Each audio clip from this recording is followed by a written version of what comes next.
वो ये है कि Washington DC is not a state of United States of America. ये फेडरल टेरिटरी है। ये बिल्कुल ऐसे ही है जैसे इस्लामाबाद जो है वो पाकिस्तान का प्रोविंस नहीं है, बल्कि इस्लामाबाद जो है वो पाकिस्तान की फेडरल टेरिटरी है। आवाज आ रही है?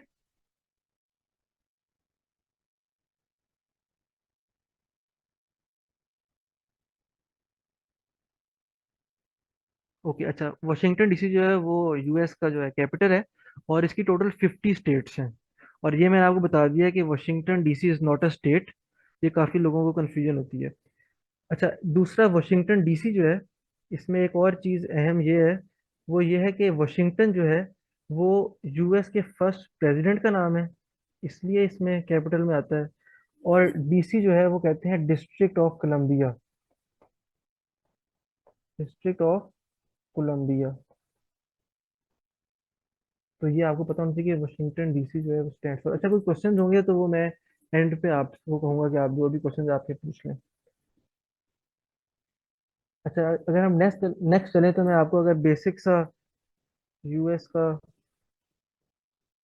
मैप सा बनाऊं,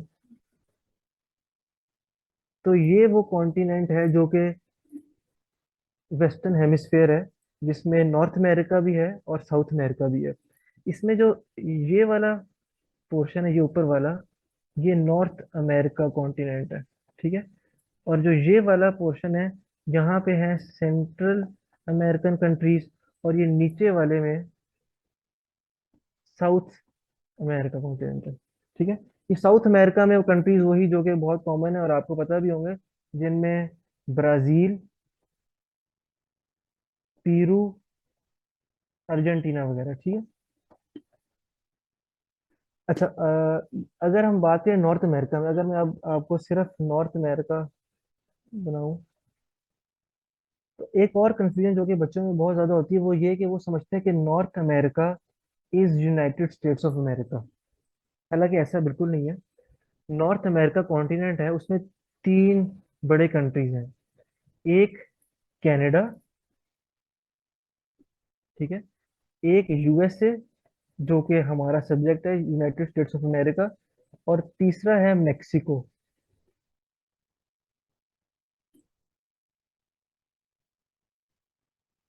एमसीक्यू सोर्स में आपको बाद में बताता हूँ, पहले जरा ये लेक्चर सुन लें। अच्छा जी, तो नॉर्थ अमेरिका में जो तीन मेजर कंट्रीज हैं वो कौन से हैं? Canada, United States of America और मेक्सिको। तो हमारी जो हिस्ट्री है वो नॉर्थ अमेरिका की नहीं है, एक्चुअली वो इस पोर्शन की है which is United States of America. ठीक है। यहाँ तक बात क्लियर है। अच्छा, दूसरा मैं आपको एक और चीज, अगर मैं अब सिर्फ यूएस का मैप, यूएसए का मैप बनाऊं, तो वो कुछ तरह का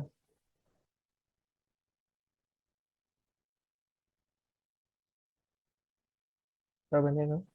ठीक है। इसमें इस तरफ है अटलांटिक ओशन, यानी कि ईस्ट साइड पे, और वेस्ट साइड पे है पैसिफिक ओशन।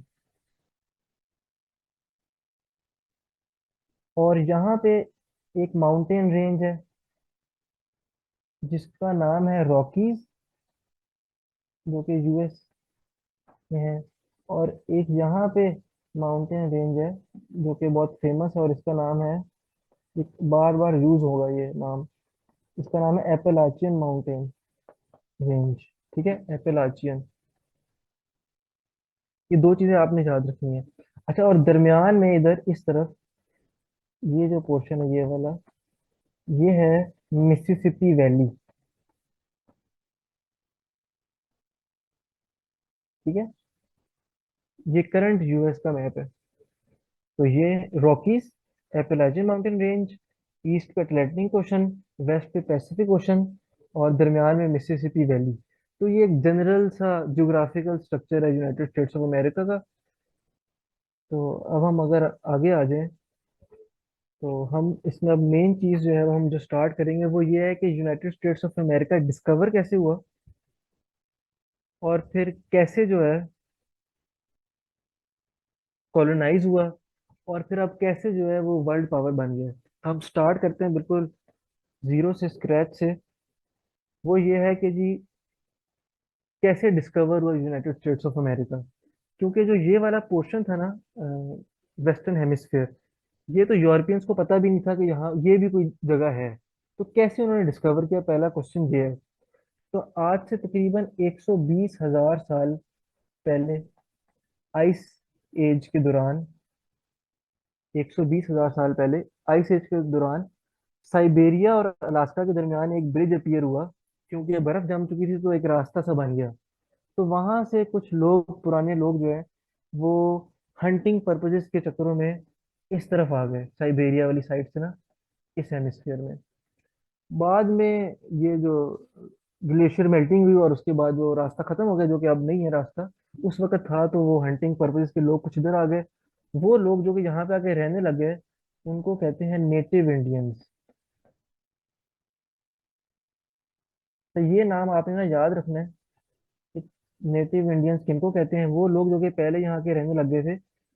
अब अच्छा, इसकी भी एक सिग्निफिकेंस है कि वाई देवर कॉल्ड इंडियंस। ये आपको आज के लेक्चर में आगे जाके पता चल जाएगा कि वाई देवर कॉल्ड नेटिव इंडियंस। अच्छा, जो लोग यहाँ पे आके रहने लग गए, ऑब्वियसली उनके कुछ कस्टम्स या कल्चर भी होंगे। अगर हम उनके कस्टम्स और कल्चर्स की बात करें, तो उसमें जो मेन चीज़ थी वो ये थी कि वो क्लैन ओरिएंटेड थे। मतलब ट्राइब्स बना के रहते थे। दूसरी उनकी चीज़ थी कि वो एग्रीकल्चरल थे, मतलब उनका पेशा जो था वो एग्रीकल्चर रिलेटेड था। फिर हंटिंग का उन्हें बहुत शौक था। ये चीजें आप नोट डाउन साथ कर लें, नहीं तो मैं रिकॉर्ड कर रहा हूँ तो रिकॉर्डिंग मिलेगी तो उसके बाद नोट डाउन कर लीजिएगा। और या वैसे मैं कोर्स के एंड पे जो नोट्स दूंगा उसमें ये सारा मेंशन होगा। फिर एक और वो काम करते थे, वो था गैदरिंग, और एक फिशिंग। तो अगर आपसे कोई एमसीक्यूज में पूछ लिया जाए, या ओवरऑल अगर, अब हम ना साथ में कोचिंग आपको बता दूं कि जो यूएस हिस्ट्री के पास जो उसमें क्वेश्चन आएंगे साथ साथ क्रोनोलॉजिकल ऑर्डर में, तो वो भी साथ साथ हम करते जाएंगे। तो ये चीज़ आपको पता होनी चाहिए, जो नेटिव इंडियंस थे उनके क्या कस्टम्स थे और उनका क्या कल्चर था। तो ये उनके बेसिक चार पांच चीज़ें जो कि वो करते थे। फिशिंग, गैदरिंग, क्लैन ओरिएंटेड थे, एग्रीकल्चर में बड़ा फोकस और हंटिंग वगैरह करते थे। अच्छा, अगर हम बात करें कि कौन कौन से क्लैंस बन गए थे जो नेटिव इंडियंस के थे, उसमें जो मेजर और मशहूर क्लैंस है ना, उनमें है एज़टेक्स, इसके अलावा इनकाज, इसके अलावा माउंट बिल्डर्स।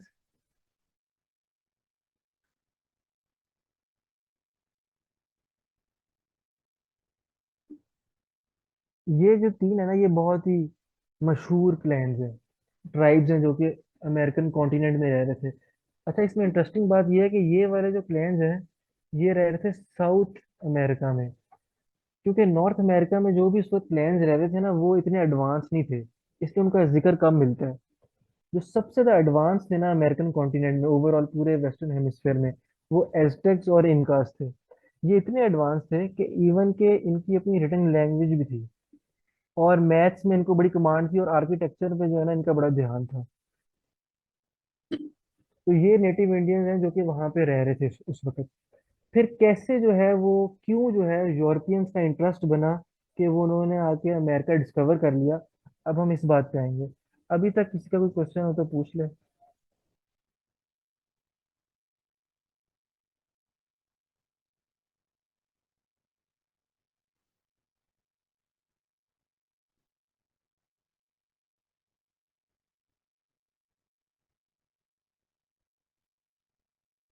कोई क्वेश्चन नहीं है?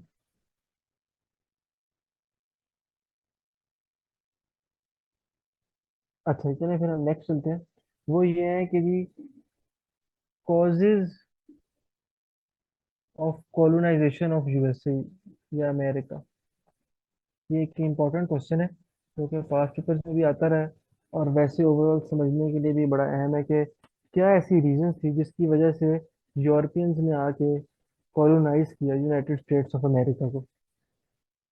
इसमें सबसे पहली रीजन वो ये थी कि 1453 में फॉल ऑफ कॉन्स्टेंटिनोपल हुआ, जिसको कुस्तुनतुनिया भी कहते हैं।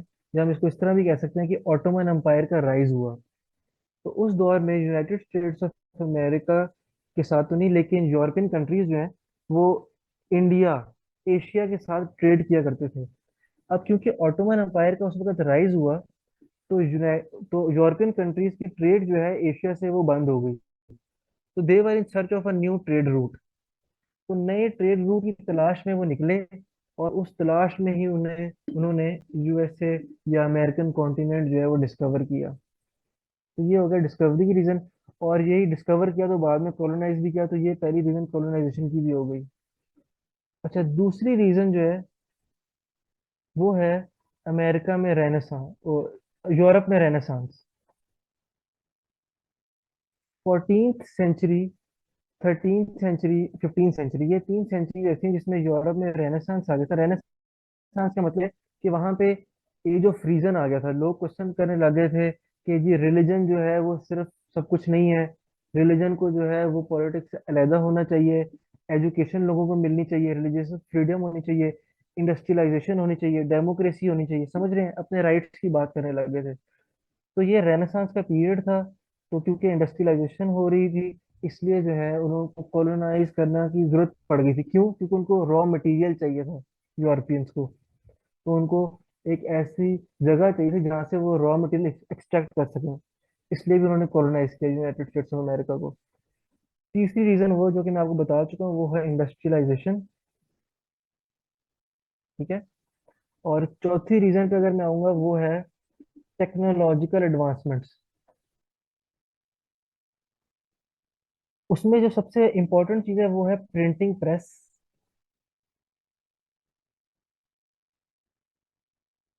एक बंदा था, जोहानस गुटनबर्ग, उसने प्रिंटिंग प्रेस इजाद कर ली थी उस वक्त तक। तो प्रिंटिंग प्रेस का इतना इंपॉर्टेंट रोल था कि कोई भी चीज होती थी ना यूरोप में, तो वो पूरे यूरोप में फैल जाती थी। फॉर एग्जाम्पल, मार्को पोलो एक बंदा था जो कि चाइना वगैरह से होके जा चुका था, और उसने अपनी बुक लिखी थी और बताया था कि कितनी वेल्थ है, कितने ट्रेजर्स हैं एशिया में। तो फिर यूरोपियंस ने जब प्रिंटिंग प्रेस की मदद से जब वो बुक्स जो है यूरोप में आम हो गई और लोगों को पता चला, तो फिर लोगों ने जो है उसका इतने इससे उनको कह लें कि अट्रैक्शन मिली कि उन्होंने कहा कि जी हमें भी ये ट्रेजर्स चाहिए। तो इसलिए उन्होंने कॉलोनाइज किया यूनाइटेड स्टेट्स ऑफ अमेरिका को। अच्छा, फिफ्थ चीज जो कि मैंने आपको बता दी वो है सर्च फॉर ट्रेजर। गोल्ड और ट्रेजर के सर्च के चक्कर में जो है ना, उन्होंने कॉलोनाइज किया यूनाइटेड स्टेट्स ऑफ अमेरिका को। इसके अलावा एक और रीजन है, वो है मर्सेंटलिज्म, जो कि मैं वैसे पहले बता भी चुका हूँ। वो मर्सेंटलिज्म ये होता है कि आप किसी एक कंट्री को एक्सप्लॉइट करें अपने फायदे के लिए। फॉर एग्जांपल, यूरोपियन कंट्रीज का मकसद क्या था कि वो यूनाइटेड स्टेट्स ऑफ अमेरिका या अमेरिकन कॉन्टिनेंट पूरे से वो रॉ मटेरियल लें, उसको अपने कंट्री में आगे फिनिश गुड्स बनाए, और वो फिर उन्हीं को बेचे कॉलोनीज को, जिस तरह वो इंडिया में करते रहे हैं।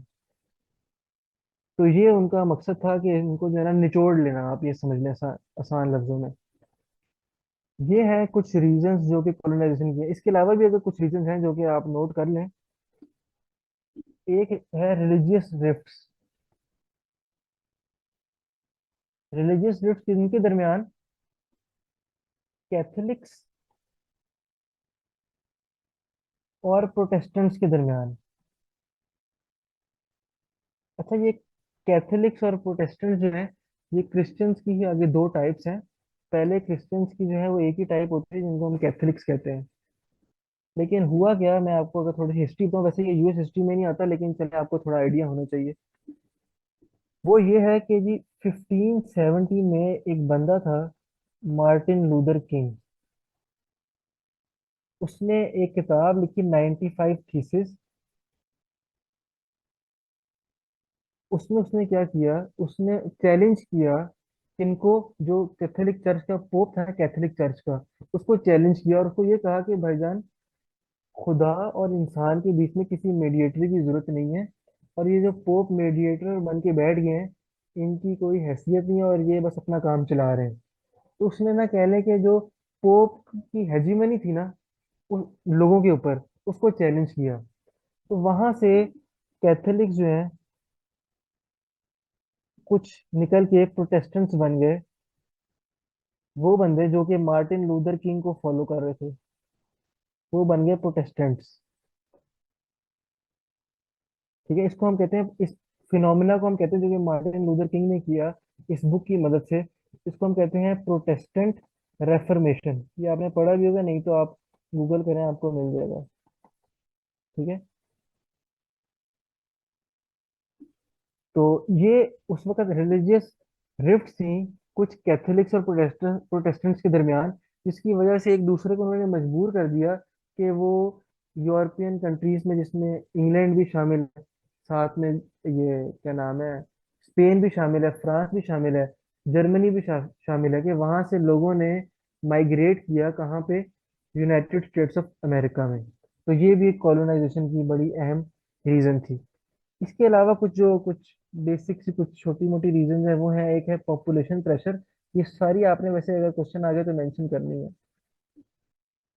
क्योंकि पॉपुलेशन जो है ना वो बहुत बढ़ रही थी यूरोप की उस वक्त। अगर मैं आपको किसी एक कंट्री की एग्जांपल दूं, तो इंग्लैंड की जो पॉपुलेशन थी वो 3 मिलियन थी इन 1485, लेकिन 1603 में इट वाज 4 मिलियन। फिर स्कार्स लैंड, लैंड कम थी, डिमांड बढ़ गई थी क्रॉप्स की, क्योंकि पॉपुलेशन बढ़ रही थी, तो और लैंड चाहिए। तो इसलिए भी कॉलोनी कॉलोनी बनानी पड़ी उनको कहीं बाहर जाके, जिसमें यूनाइटेड स्टेट्स ऑफ अमेरिका भी शामिल है। तो ये है basic reasons of colonisation of United States of America by European countries. अभी तक हमने पढ़ लिया कि why European countries colonised American continent. अब हम आते हैं हाउ पे, कि किया उन्होंने कैसे। इसमें जो सबसे पहला रोल और सबसे इम्पोर्टेंट बंदा है, उसका नाम आपने सुना होगा, वो है क्रिस्टोफर कोलंबस।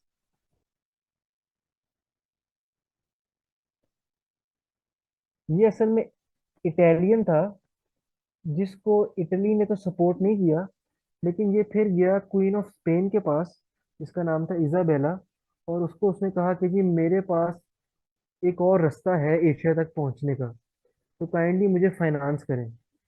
तो क्वीन ऑफ स्पेन ने इसको फाइनेंस किया और उसके साथ 3 शिप्स भेजी। और अराउंड 35 डेज की हार्डशिप के बाद क्रिस्टोफर कोलंबस अपनी टीम के साथ लैंड किया अमेरिकन कॉन्टिनेंट में। और सबसे पहले जिस जगह पे ये लैंड किया उस जगह का नाम है बहामास, जिसको हम सैन सल्वाडोर भी कहते हैं।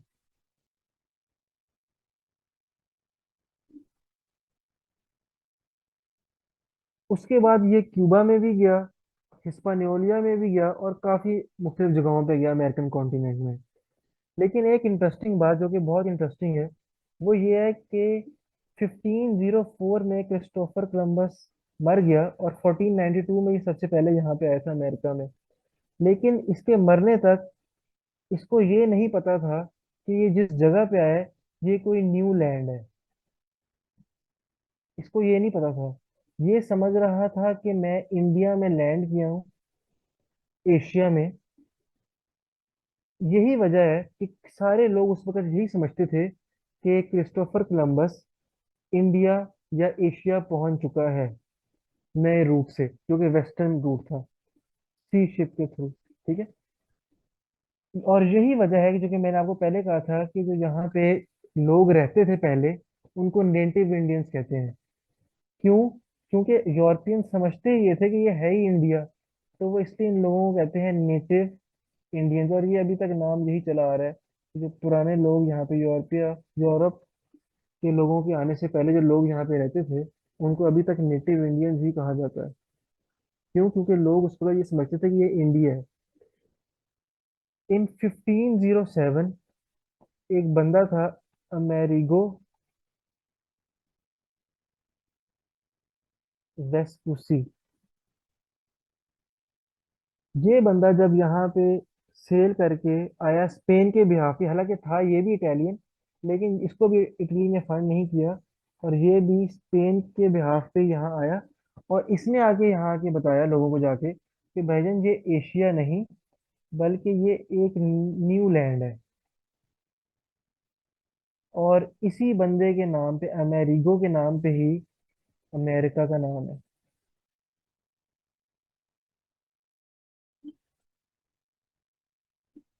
ठीक है। तो अभी तक किसी को कोई क्वेश्चन है तो वो पूछ ले।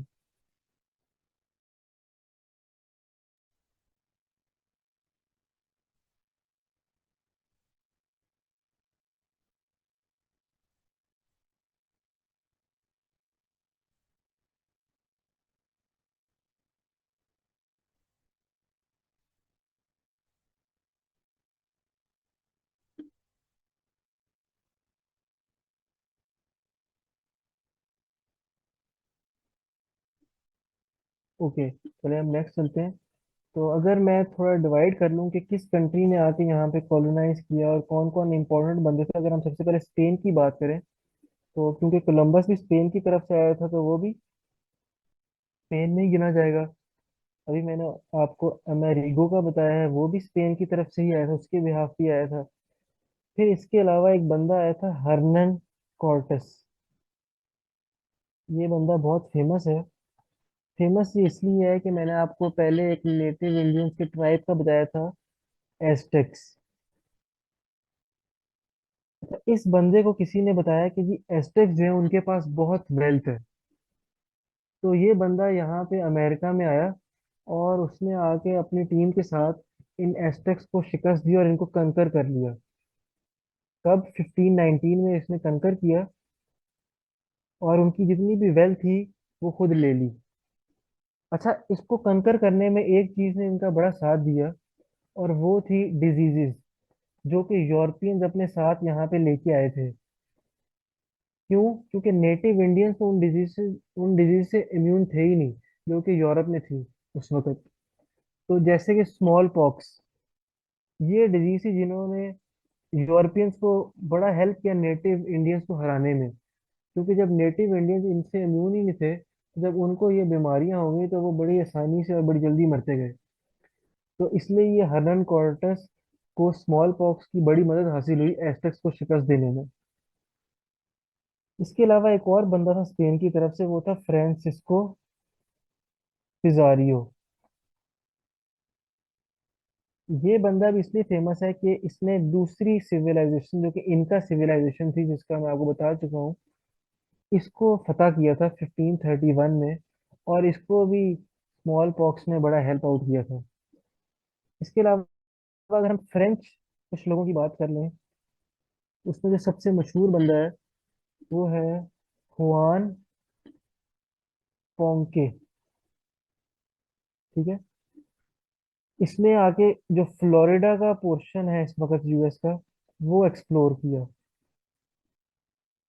इसके अलावा एक और बंदा है फ्रेंच, उसका नाम है हर्नैंडो डिसोटो।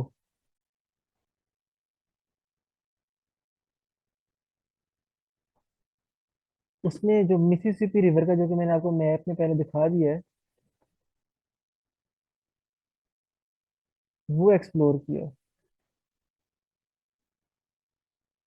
इसके अलावा हम अगर कुछ डच की भी बात कर लें, जो कि नेदरलैंड के लोग हैं उनको कहते हैं, उनमें जो मेन बंदा था वो था हेनरी हडसन। इवन के एक रिवर है उसके नाम पे, हडसन रिवर, आपने सुना भी होगा, वो इसी बंदे के नाम पे है। इस बंदे ने आके कह लें कि जो डिस्कवर किया रीजन, वो करंटली वो रीजन है जहाँ पे न्यूयॉर्क या न्यू जर्सी, ये है स्टेट्स। ठीक है। उस वक्त उस रीजन को हम ये कहते थे न्यू एम्स्टरडेम। एम्स्टरडेम क्योंकि आपको पता है कि नेदरलैंड में है, तो क्योंकि ये डच था तो इसने आगे उसका नाम रख दिया था न्यू एम्स्टरडेम। तो ये मैंने आपको कुछ मुख्तलिफ यूरोप की कंट्रीज के बता दिए कि अहम अहम लोग जिन्होंने आके यहाँ पे एक्सप्लोर किया और अपनी कॉलोनी सेट की। अच्छा, एक अहम बात वो ये है कि हमने जिस कंट्री की बात करनी है ना कॉलोनी रेस्पेक्ट से, वो है ग्रेट ब्रिटेन। और इसकी एक खास रीजन है कि हमने जीबी की बात करनी है। वो रीजन ये है कि बाद में ये ग्रेट ब्रिटेन की ही वो कॉलोनीज थी, 13 कॉलोनीज, जिन्होंने बाद में यूएसए बनाया, यूनाइटेड स्टेट्स ऑफ अमेरिका। इस रिस्पेक्ट से जीबी की कॉलोनीज को पढ़ना इंपॉर्टेंट है। तो हम ये पढ़ेंगे कि कौन कौन सी 13 कॉलोनीज थी जो कि यूनाइटेड स्टेट्स ऑफ अमेरिका में आके बनी थी जीबी में। ठीक है। अच्छा, अब इसमें एक अहम बात वो ये है कि जी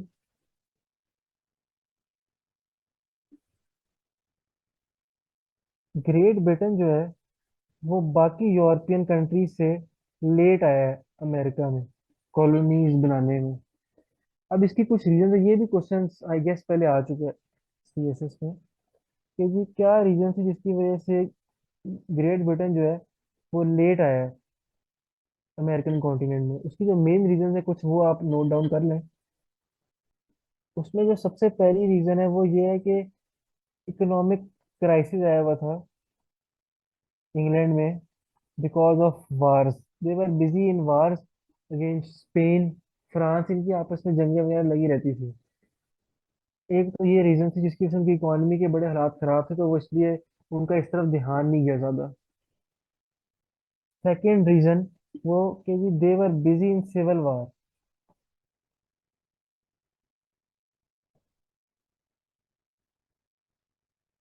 इंग्लैंड में सिविल वार हो रही थी, और अगर मैं आपको सिविल वार का थोड़ा बैकग्राउंड बताऊं, उनके इंटरनल इश्यूज क्या थे, वो ये थे कि एक किंग था इनका हेनरी एट। वो दूसरी शादी करना चाह रहा था, तो उस वक्त कैथोलिक चर्च से इजाजत लेनी पड़ती थी, रोमन कैथोलिक चर्च से। और चर्च ने उसे इजाजत देने से मना कर दिया। तो फिर उसने अपने आप को और इंग्लैंड को कैथोलिक चर्च से सेपरेट करके अपना चर्च बना लिया, इंग्लैंड चर्च।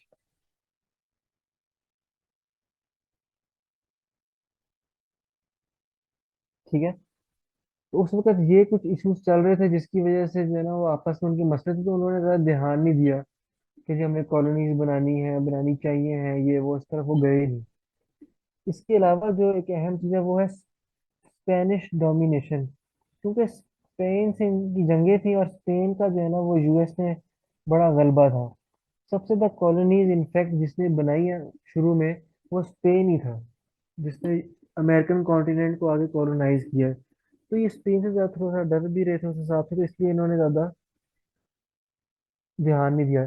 चौथी चीज़ ये, क्योंकि इनसे इनकी स्पेन से लड़ाई भी थी, तो ये क्या करते थे कि जो स्पेन की ट्रेजर शिप्स वापस जाती थी लूट के अमेरिका के नेटिव इंडियंस को, और वैसे वेल्थ जितनी भी अमेरिका में थी वापस यूरोप जाते थे, तो ये उनकी शिप्स को हंट करते थे और उनको अटैक करके फायदा ले लेते थे। तो इनको जरूरत ही नहीं महसूस हुई कॉलोनीज बनाने की अमेरिका में। ठीक है। तो ये वो कुछ रीजन है जो कि मैं आपको बता चुका हूँ। ठीक है। तो ये रीजन है जिसकी वजह से अमेरिका जो है वो fail to take initiative in colonisation of American continent. ठीक है। लेकिन बाद में ये आए, और बाद में इन्हीं की कॉलोनीज वो थी जिन्होंने बाद में यूनाइटेड स्टेट्स ऑफ अमेरिका बना लिया। अगर अब मैं सबसे पहले स्टार्ट करूं कि जी कौन कौन सी कॉलोनीज थी जो कि ब्रिटिश ने यहाँ की बनाई, और अगर हम ऑर्डर में स्टार्ट करें, तो सबसे पहले एक बंदा था, सर वॉल्टर रेले।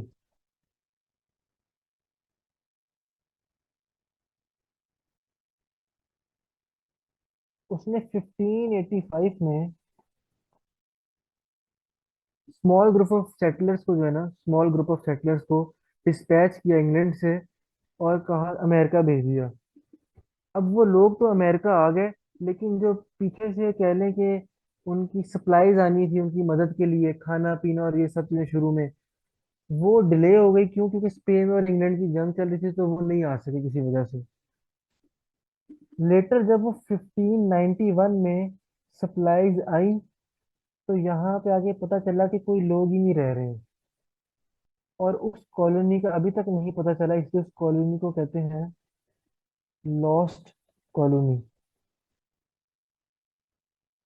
क्यों? क्योंकि उस कॉलोनी का अभी तक पता नहीं चला कि वो बंदे कहाँ गए हैं। तो जो रेस्क्यूअर्स आए थे, वो जिस जगह पे आए वो लैंड कंप्लीटली डेजर्टेड थी। ठीक है। तो एक तो ये सबसे पहले यहाँ पे लोग आए थे जो कि सर वॉल्टर रेले ने 1585 में भेजे थे। जो प्रॉपर कॉलोनी सबसे पहले बनी थी वो थी वर्जीनिया की। ये आप नोट डाउन कर लें।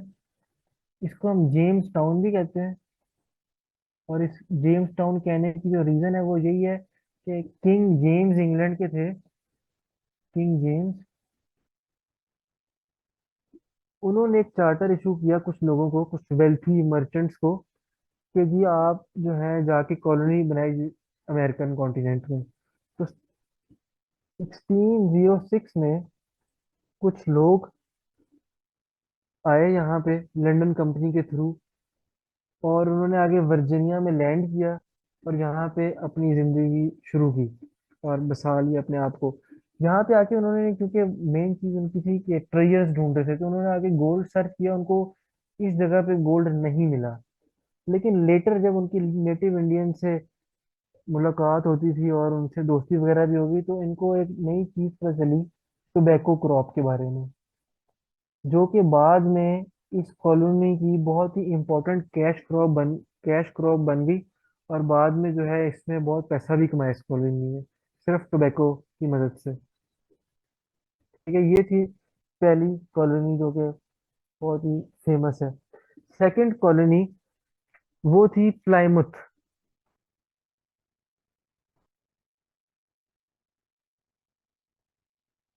वो थी प्लायमुथ की, जो कि 1620 में आए थे। यहाँ पे कुछ लोग आए थे रिलीजियस डिफरेंसेस की वजह से, जो कि मैंने आपको पहले बता दिया है कि जी कैथोलिक्स और प्रोटेस्टेंट्स के आपस में कुछ मसले मसाइल थे, एक दूसरे को बड़ा तंग करते थे। तो कुछ लोग जो हैं उससे जान छुड़ाने के चक्करों में यहाँ पे आके रिलोकेट भी हुए हैं। तो कुछ लोग प्लायमुथ में आके लैंड किए 1620 में। ये जिस जहाज के थ्रू आए थे, जो कि बहरी जहाज था, वो बड़ा फेमस है, उसका नाम है मे फ्लावर शिप। ये आप इसे नोट डाउन कर लें, ये अहम चीज़ है। ये वो चीज़ है कि एमसीक्यूज में आ सकती हैं और इंटरव्यू में इस तरह के सवाल बहुत पूछते हैं ये। मे फ्लावर शिप, ठीक है। तो यहाँ पे आके इन्होंने जब वो लैंड किया, उसके बाद इन्होंने बल्कि एक मे फ्लावर कम्पैक्ट भी किया। फिर लोग आए थे इंग्लैंड से कि जी हम जो भी लॉज बनाएंगे अपने यहाँ पे आके उनको ओबे करेंगे, ताकि किसी किस्म का कोई मसला ना हो। और उन्होंने आके ओबे भी किए। फिर ये वो कॉलोनी थी जिनकी नेटिव इंडियन से बहुत ज़्यादा दोस्ती हो गई, और नेटिव इंडियन ने इनको एक बड़ी अहम क्रॉप के बारे में बताया यहाँ पे, जो कि कॉर्न थी। तो जब जब इन लोगों ने आके कॉर्न कल्टीवेशन की, तो बाद में इन्होंने एक कह लें कि नेटिव इंडियंस को डिनर भी कराया, जिसका नाम बहुत फेमस है, बुक्स में पढ़ेंगे आप, वो है थैंक्स गिविंग फीस्ट।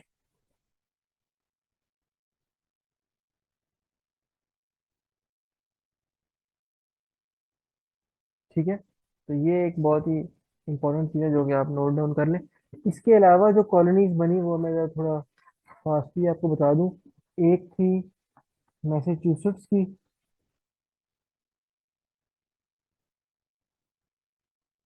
ये कॉलोनी बनी 1629 में, और इसमें किंग चार्ल्स वन है, उसने कुछ लोगों को परमिशन दी कि वो एक कंपनी बनाए, ज्वाइंट स्टॉक कंपनी, जिसका नाम था मैसेच्यूसेट्स बे कंपनी। और फिर कुछ लोग जो हैं वो यहाँ पे, ये भी रिलीजियन की वजह से आए थे कि जो मसले मसाइल चल रहे थे वहाँ पे इंग्लैंड में। तो कुछ लोग वहाँ से, एक बंदा था जॉन विंथ्रॉप, उसकी लीडरशिप में यहाँ आ गए थे। जॉन विंथ्रॉप, इसकी लीडरशिप में कुछ लोग जो है वहाँ से, इंग्लैंड से उठ के इधर आ गए, और उन्होंने मैसेच्यूसेट्स में आके अपनी कॉलोनी बना ली। इसके अलावा एक और कॉलोनी थी रोड्स आइलैंड। रोड्स आइलैंड जो है वो मैसेच्यूसेट्स में जो लोग आए हुए थे उनमें से एक डिसेंटर बंदा था जिसका नाम था रॉजर विलियम्स। उसका डिसेंट हो गया मैसेच्यूसेट्स के लोगों से। और वो ये था कि ये कहता था कि ये नेटिव इंडियंस जो हैं उनके अपने राइट्स हैं, उनको इजाजत दी जाए कि वो जिन गॉड्स को वर्शिप करते हैं वो कर लें, और उनकी जो भी कल्चर है उसको प्रैक्टिस कर सकें।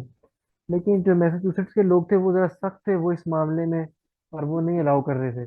तो ये वहां से निकल आया और कुछ लोग भी अपने साथ ले आया, और इसने एक नई कॉलोनी बना ली रोड्स आइलैंड के नाम से। इसके अलावा एक और कॉलोनी बनी कनेक्टिकट के नाम से। और ये भी एक ऐसे बंदे ने बनाई जो कि मैसेच्यूसेट्स से ही आया था, और उस बंदे का नाम था थॉमस हुकर।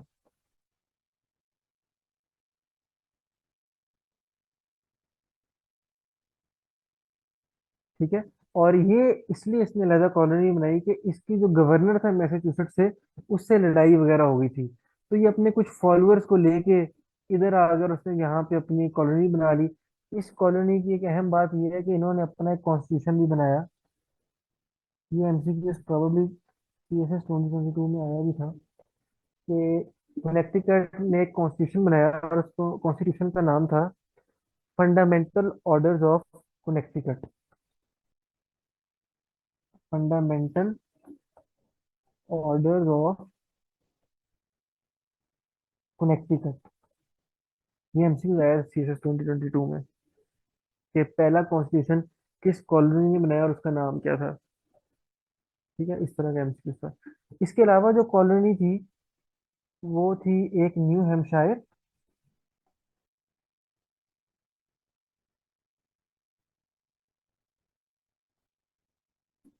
जो कि 1638 में बनी, और ये बनाई जॉन व्हील राइट ने।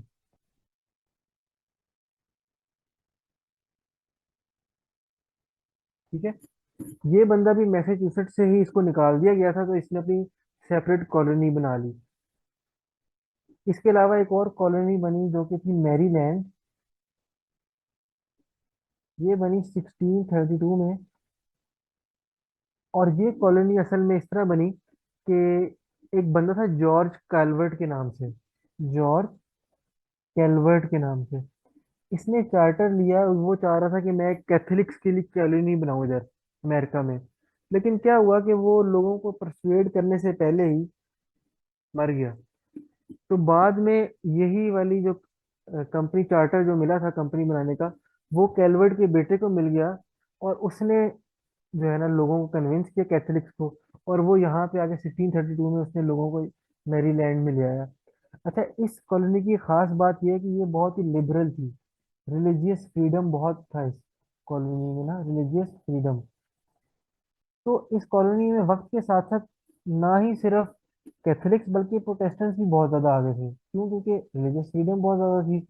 तो लोगों ने बड़ा यहाँ पे एंजॉय करते थे, तो उनकी प्रेफरेंस थी कि यार हम इस कॉलोनी में आके रहें। ठीक है। इसके अलावा जो बहुत ही अहम कॉलोनी थी वो थी नॉर्थ कैरोलिना और साउथ कैरोलिना।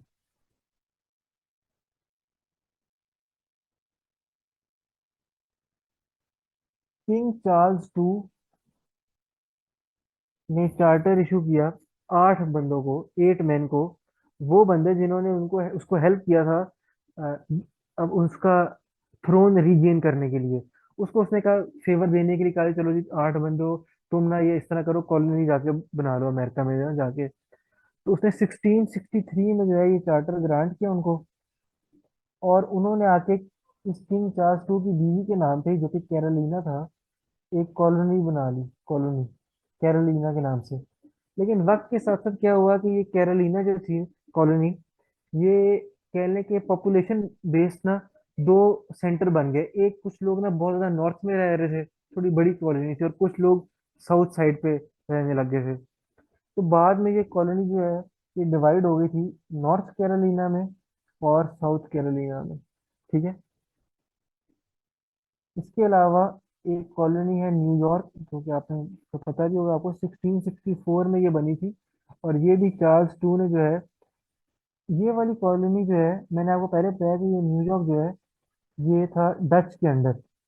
हेनरी हेडसन का मैंने आपको बताया था शुरू में। तो चार्ल्स टू ने क्या किया कि जंग लड़ी डच के साथ, और न्यू एम्स्टर्डम ऑब्टेन कर लिया, और अपने भाई चार्ल्स टू के भाई जेम्स को दे दिया ये एरिया कि तुम गवर्न करो इसको।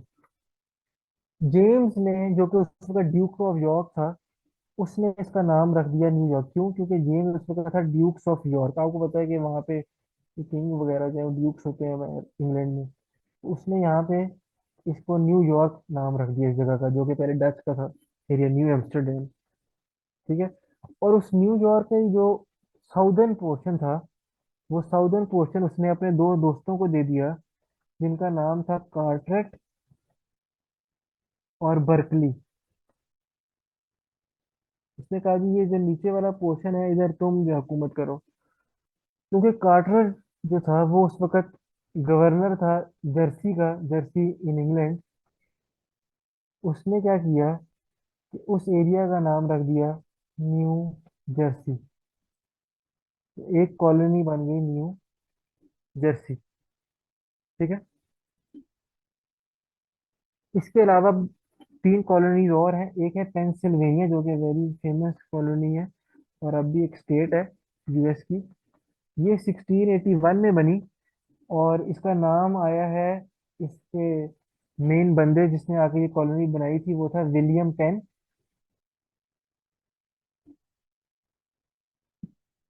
अच्छा, अब इसने कॉलोनी ऐसे बनाई कि जो उस वक्त किंग था इंग्लैंड का, वो पेन के फादर को डेट ओ करता था। उसने कुछ कह लो कि उधार देना था पेन के फादर का ना।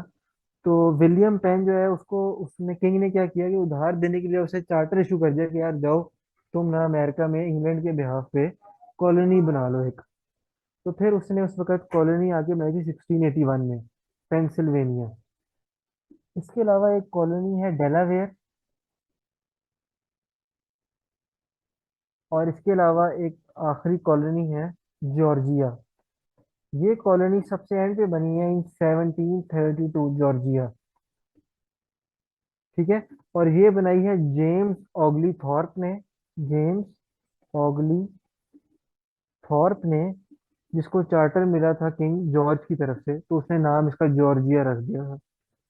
ठीक है। एक्चुअली ये जो स्टेट थी जो कि जॉर्जिया, ये बफर स्टेट भी थी। बफर स्टेट मतलब कि दरमियान वाली स्टेट कॉलोनी थी। क्यों? क्योंकि इससे नीचे, इससे जो साउथ वाला था एरिया, वहां पे स्पेन की कॉलोनीज थी, ऊपर ब्रिटिश कॉलोनीज थी, और दरमियान में ये आती थी जॉर्जिया जो कि ब्रिटिश कॉलोनी भी थी।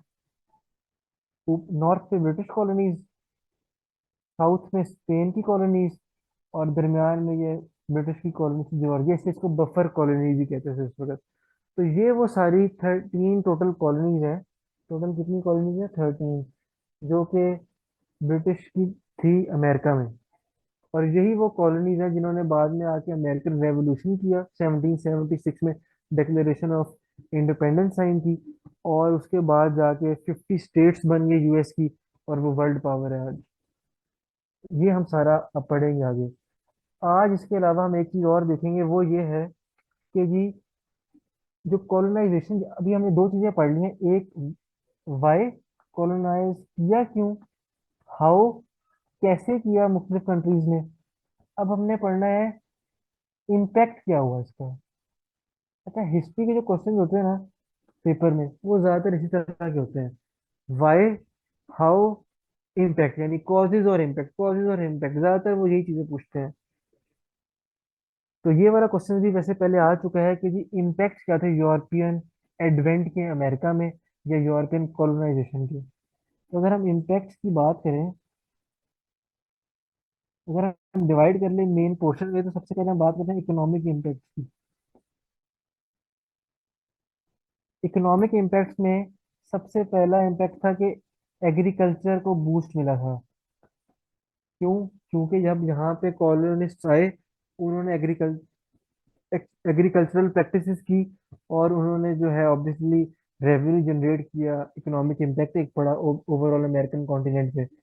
दूसरा, इंडस्ट्रीज भी आके मुख्तलिफ कॉलोनीज ने बनाई यहाँ पे आके, क्योंकि हम आगे ऑब्वियसली पढ़ेंगे, आपको पता चल जाएगा कि किस तरह से इंडस्ट्रियाँ यहाँ पे लगती रही हैं।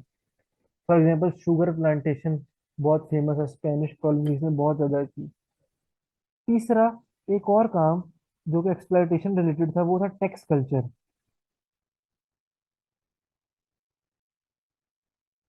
यूरोपियंस ने आके एक नया चीज इंट्रोड्यूस की जो कि नेटिव इंडियंस के लिए नई थी, वो था टैक्स कल्चर। तो ये वो तीन मेजर इकोनॉमिक इम्पैक्ट्स पड़े आके कॉलोनीज की वजह से। जो नेटिव इंडियंस हैं उन पे क्या इम्पैक्ट पड़ा, वो मेजरली ये थे इकोनॉमिक।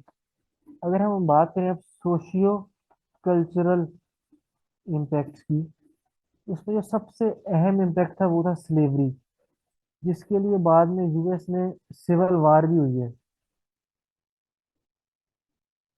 ये सबसे बड़ा इम्पैक्ट है कि ये स्लेवरी का कल्चर इन्होंने आके इंट्रोड्यूस किया, क्योंकि यहाँ पे ये एग्रीकल्चर वगैरह करते थे और इंडस्ट्रीज भी थी। तो ये क्या करते थे कि स्लेव्स मंगवाते थे अफ्रीका से, और वहां से फिर स्लेव्स से जो है काम करवाते थे। तो ये एक बड़ा गंदा कल्चर इन्होंने इंट्रोड्यूस किया। एक और सोशियो कल्चरल इम्पैक्ट था डिजीजेस का, जो कि मैं आपको पहले बता भी चुका हूँ कि स्मॉल पॉक्स जैसी डिजीज आई और नेटिव इंडियंस को बहुत नुकसान हुआ, बहुत मौत हुई है और बहुत बंदे मरे हैं। एक और इम्पैक्ट जो था वो था न्यू क्रॉप्स। नए किस्म की क्रॉप्स जो है वो उन्होंने इंट्रोड्यूस की। ठीक है, जिनमें अगर मैं आपको दो के नाम बताऊं तो बनानास और शुगर केन। ये नेटिव इंडियंस को नहीं पता था पहले। इसके अलावा अगर मैं आपको फोर्थ सोशो कल्चरल इम्पैक्ट का बताऊं तो वो था इंग्लिश लैंग्वेज। ऑब्वियसली वो इंग्लिश लैंग्वेज से उस तरह नहीं थे नोन।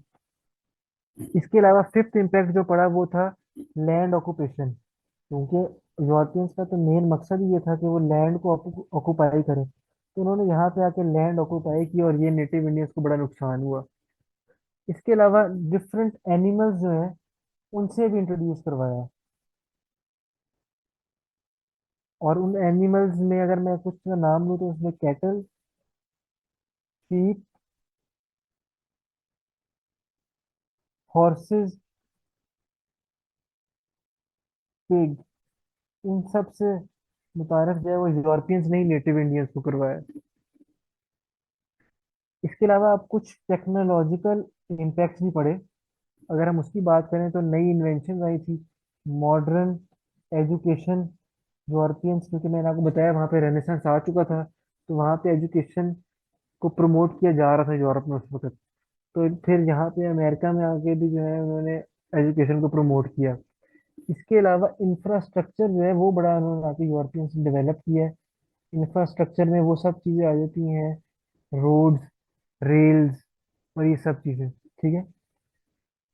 इसके अलावा मॉडर्न वेपन्स, बाद में इतनी जंगी हुई हैं, वो वेपन्स भी यूरोपियंस ही यहाँ लाए। नेटिव इंडियंस के पास तो मॉडर्न वेपन्स थे ही, फॉर एग्जांपल राइफल। वो नेटिव इंडियंस तो सादे से लोग थे। तो ये ओवरऑल ये सारे इम्पैक्ट्स हैं जो कि यूरोपियन एडवेंट इन अमेरिका की वजह से नेटिव इंडियंस पे पड़े। तो मेजरली जो आज हमने मेन तीन चीजें पढ़ी हैं वो है causes of colonisation in America, how it was colonised, special focus on British, and third के इम्पैक्ट क्या हुआ कॉलोनाइजेशन का। नेक्स्ट हम पढ़ेंगे कि अमेरिकन रेवोल्यूशन कैसे हुआ, कैसे इन 13 कॉलोनीज को ऐसा क्या मसले दरपेश हो गए कि इनको कह लें कि रिबेल करना पड़ा ब्रिटिश गवर्नमेंट के खिलाफ और अपनी एक स्टेट बनानी पड़ी, यूनाइटेड स्टेट्स ऑफ अमेरिका। तो किसी के कोई क्वेश्चंस हैं आज तो वो पूछ सकता है।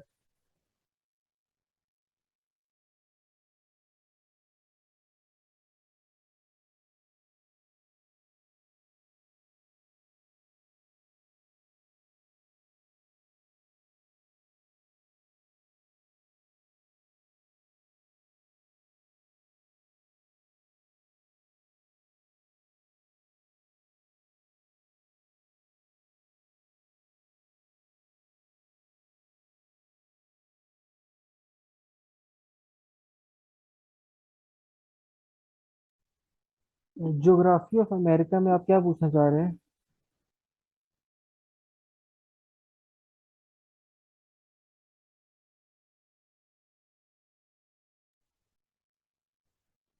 जो बेसिक मैप है वो मैंने शुरू में बना दिया था, जो कि अभी शायद हो भी, मैं को दिखा देता हूँ।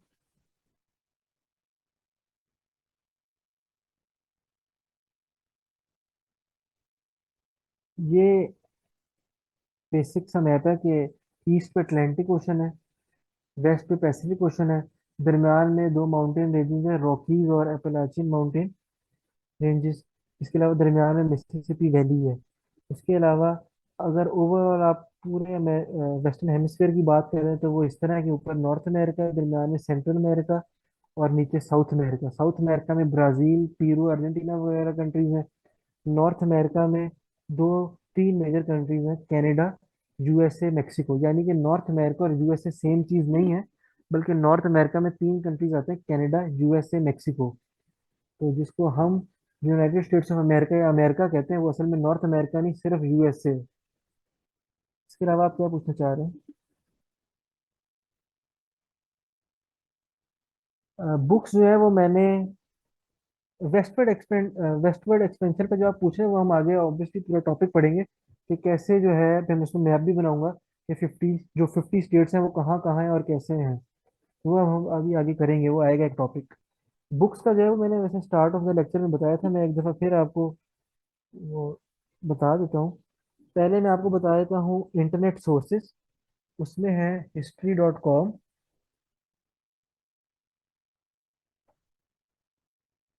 एक सोर्स है dexters.com।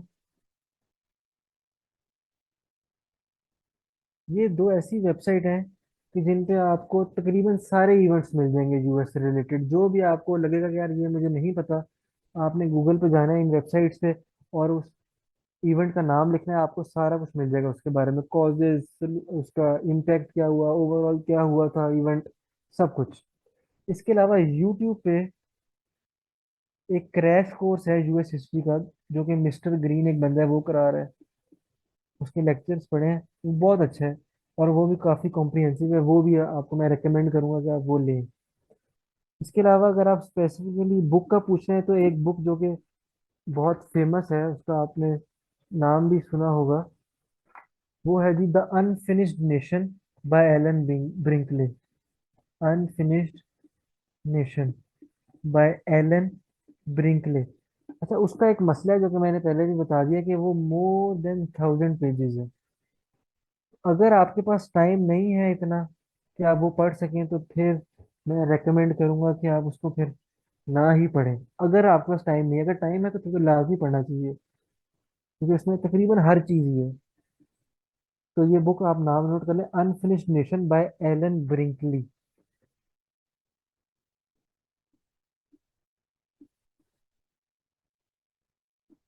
इसके अलावा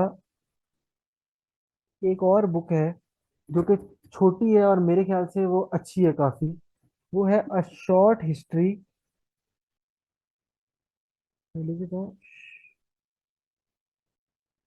शॉर्ट हिस्ट्री ऑफ यूएसए